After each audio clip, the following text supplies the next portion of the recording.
Je suis avec Arnaud de Saint-Simon, président du groupe Psychologie. Arnaud, que signifie pour vous cette cité de la réussite? Cette cité de la réussite, c'est plusieurs choses. D'abord, c'est un événement unique, extraordinaire, où on invite des leaders du monde entier et de disciplines très différentes, l'économie, la finance, la vie associative, la politique, etc., à débattre avec les étudiants. Donc on n'est pas dans la formalité, on n'est pas non plus dans ce qu'on appelle le top-down ni la maîtrise, on est dans l'agora et l'interaction. Donc je trouve que c'est un moment joyeux et formidable et toujours positif. Vous sortez d'une conférence que vous avez animée, vous participez à une autre ce dimanche, sur les médias sociaux, sur Internet, sur les dérives ou pas, en tout cas on va en parler. Mais là vous sortez d'une grande question que vous avez abordée, face à la crise économique, l'écologie a-t-elle encore un sens? Est-ce que vous avez des éléments de réponse suite à cette conférence? Oui, je crois que ceux qui voudraient dissocier les deux ont tort. Ceux qui voudraient dire que parce qu'il y a crise économique, on n'a pas le temps de s'occuper de l'écologie ont tort. Je crois que Nicolas l'a bien expliqué, les deux sont liés. Et la crise, elle n'est pas d'abord économique, elle est d'abord écologique. Et je crois qu'il a démontré assez brillamment à quel point non seulement les deux sont liés, mais à quel point, si on accepte de se modérer un peu, on peut trouver quand même de la croissance dans la transition écologique. Vous avez même poussé une sorte de cri d'appel, de cri d'alarme peut-être, face à cette assemblée, une assemblée faite d'étudiants, faite de génération Y, en disant mais vous jeunes, vous n'en avez pas marre, de vous êtes fait confisquer quelque part votre pouvoir. Oui, parce que finalement, j'ai posé à Nicolas quand est-ce que sera le point de bascule. Alors c'est ce qu'on appelle le point de bascule, c'est le moment où voilà, on est dans l'irréversible. Donc ça peut être sur le climat, ça peut être sur les matières premières, etc. Et ce que Nicolas a dit, et ce que je crois tout le monde est d'accord, c'est qu'on y va, hein, donc on est dans un monde fini. Ce qu'on ne sait pas, c'est exactement quand, mais ça sera pendant le siècle, 2020, 2050, 2080. Mais ils seront tous vivants.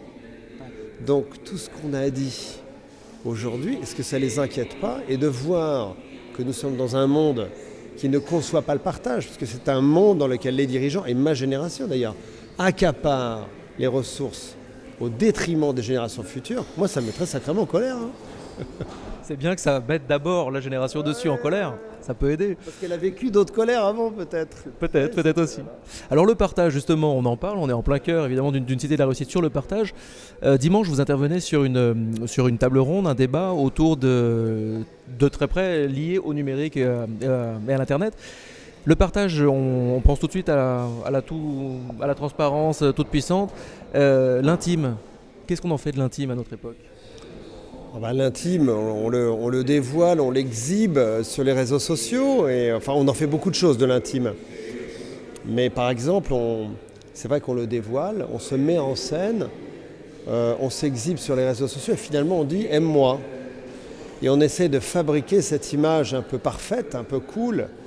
Voilà. Mais on sait en même temps que les réseaux sociaux sont dans la vraie vie et qu'on ne maîtrise pas tout ça. On ne maîtrise pas nos lapsus, on ne maîtrise pas les gens qui viennent ou pas sur nos pages, etc. Donc voilà, il y a quelque chose de cet intime-là qui se joue. Mais moi, par exemple, ça fait des années que j'échange ma maison sur des sites d'échange de maisons. Et là aussi, il y a quelque chose de l'intime qui se joue. C'est-à-dire que c'est des sites sur lesquels des gens qui ne se connaissent pas aux quatre coins de la planète s'échangent ce qu'ils ont de plus intime. Leur maison, leur lit, leur drap, leurs photos de famille, parce que je veux dire, il ne faut pas s'y tromper, hein, on peut cacher quelques éléments très très personnels, mais vraiment, voilà, on est dans un échange de maison et de vie. Donc ça aussi, c'est une dimension méconnue, mais intéressante d'Internet et des réseaux sociaux. Et du partage. Et du partage. La journée de la gentillesse, c'est bientôt, c'est le 13 novembre, journée de la gentillesse qui est portée par le groupe Psychologie, par Psychologie Magazine. Est-ce que vous pouvez nous en toucher quelques petits mots de cette année, de cette édition? Alors on a lancé cette journée de la gentillesse il y a 4 ans, qui a été un succès immense contre toute attente, hein, parce qu'il faut bien avouer que la gentillesse, d'ailleurs c'est le paradoxe de cette journée, c'est pour ça que cette journée pose une question, comment se fait-il qu'une valeur à laquelle on est tous sensibles, on sait tous qu'on ne peut pas être heureux sans un minimum de gentillesse, est en même temps brancardé, un petit peu ridiculisé et un petit peu critiqué dans un monde, voilà, c'est vrai où le cynisme, la méfiance règnent. Donc on pose juste cette question. Et en fait, quand on voit l'immense succès de cette journée, dont tous les journaux télévisés, tous les téléradios ont parlé l'année dernière, on se rend compte que, il y a vraiment besoin d'un bol d'air et de recréer du lien, de la convivialité, de la solidarité, et deux, qu'on n'est pas sur, on va dire, une valeur personnelle, morale, anecdotique. La gentillesse est invitée dans le débat politique avec Hollande. On va faire un sondage auprès de tous les plus grands éditorialistes politiques sur quel est l'homme politique le plus gentil. Puis Éloi, on n'oublie pas les réseaux sociaux.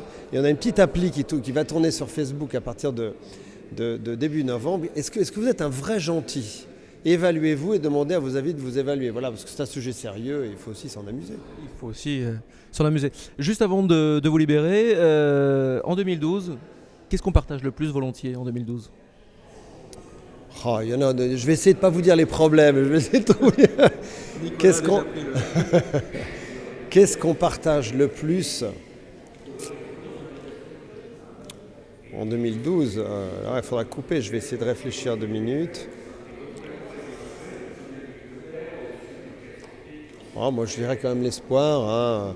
Bon, même si ça fait partie de ce qu'on appelle les signaux faibles, aujourd'hui, il n'empêche, il y a quand même énormément d'initiatives dans les entreprises, comme je vous le disais, à l'école, mais aussi, je sais pas, la fête des voisins, toutes les formes d'entrepreneuriat dont on parle, les gens qui, quand même, comme Nicolas, font un travail. Voilà, il y a quand même une société, voilà, comme quoi.